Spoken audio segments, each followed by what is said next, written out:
Кам'яна баба. Somebody walk around. Okay, this is stone, this is just woman statue. But if we come back to poem, to different historical sources, it shows the life of this statue, it shows where it's from. It's from Ukraine. And I would like to tell you, especially for Ukrainian group, the poem of Ukrainian poet Lina Kostenko about Кам'яна баба.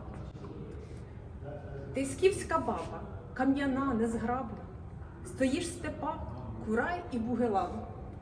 Чого ж смієшся, космос нежонатий, а ти стоїш одна у полинах? Тобі козацький череп усміхався, та це минуле, ти дивись вперед. Ти це забув, це застаріле, поглянь навколо, це 20-й вік. Ото літа, а не якась дороба. Це все прогрес, а ти стара, як світ.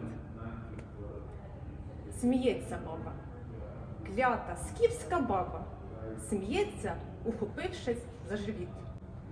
This poem of a wonderful, fantastic Ukrainian poetess Lina Kostenko. It tells about this statue, that this statue stay in the south of Ukraine, in the wild field.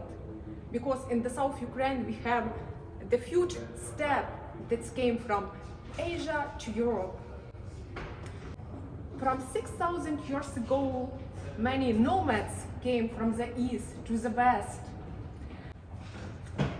Oxford historian Barry Conway, he wrote the book about nomads, and he called them the king of the steppe. You can read, it's called Sedans. He told that this nomad roll around from the east through the huge grassland. And after 6,000 years, they left so huge and incredible statue after them. The first nomads were Iranians, Sedans, as you know.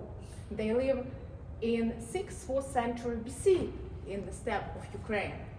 And they make statue as an image of man, mostly. Man who have sword and who is warrior because they admire warrior fighting. But this statue shows us the lady, the stone lady. And it was made in the 11th century by Kurgans or Balbals. Balbals were Turkic tribe, as you know, from the 4th century AD started the great migration, and nomads came from the east to the west, Huns, Avarians, Khazarians, and of course Balbals or Kurgans.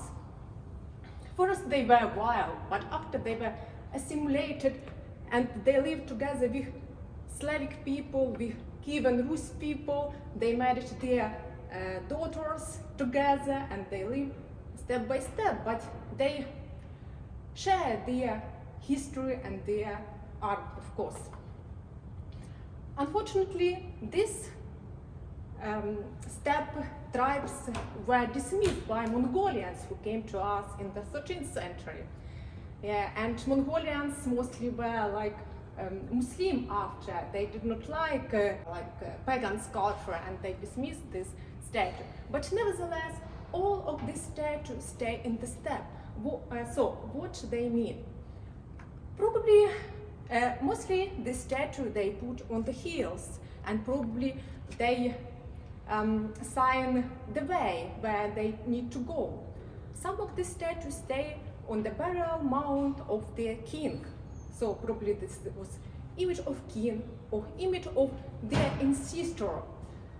After their king died, after their father died, he became like a god for them. And they come to the statue and make ritual dinner, the last supper for them. That is why you can see this lady hold the ritual cup in her hand. Ukrainians know that after the Easter, after a week after the Easter, we have the day of memory of all our ancestors. In my village, it's called Проводи. In some villages, Pomenki, which mean a day of remember of all our father and sister, or grandfather, yeah. My family, for instance, from over the wall, come to our village, to the cemetery, remember our ancestor, and after we have the big dinner together. So probably it came from the old time. And how important was family roots for these people? We can see from the back. Come here.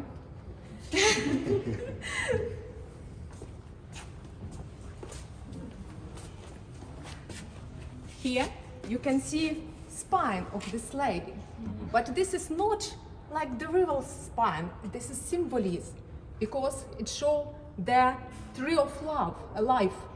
The tree of love, a life that came from the old family and go up and symbolize the new life. That people died, but their son, their daughter birthed another people, and so this is tree of love. It's very on many statues you can see such kind of symbol from the old time, from the 6th century, 6,000 years BC to the 11th and 12th century. So, thank you for attention. Wow. It was a bit